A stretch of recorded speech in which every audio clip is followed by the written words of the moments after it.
If you don't know, CDC's work group HICPAC is tasked with updating the infection control guidance for healthcare settings, where from the draft that they've released to the public, it appears that the work group is weakening protections for healthcare workers and for patients and are instead creating more flexibility for employers to prioritize profits. If you have time, go to the National Nurses United.org website and fill out the email blast.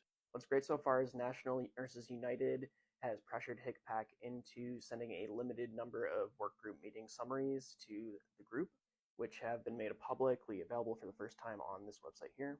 And they pulled out the top points from meeting summaries from February 2022 to May of 2023, where the work group has prioritized employer costs and profits under the umbrella term of feasibility and flexibility over robust protections for healthcare workers and patients. The work group, HICPAC, has explicitly discussed downgrading protections for healthcare workers caring for patients with COVID. And from the beginning of this process, CDC's HICPAC work group has intended to rely on their own quote-unquote expert opinion where scientific evidence is lacking, where this work group has relied on biased and incomplete evidence.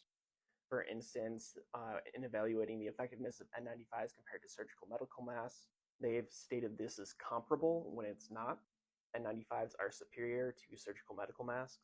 The working group has maintained a consistent orientation towards recommending fewer precautions than are currently employed, including those for ventilation, respirators, gowns, and gloves. And the working group continues to fail to fully acknowledge the scientific evidence on aerosol transmission. So one thing you can do is go to the National Nurses United.org website and click this red button right here, and you can add your name to the petition. Additionally, tomorrow is the last day, October 23rd, at midnight to sign up for public comment for HICPAC's November meeting. And the meeting will be from November 2nd to November 3rd, on November 2nd from 9 a.m. to 5 p.m. Eastern, and then on the 3rd from 9 a.m. to noon.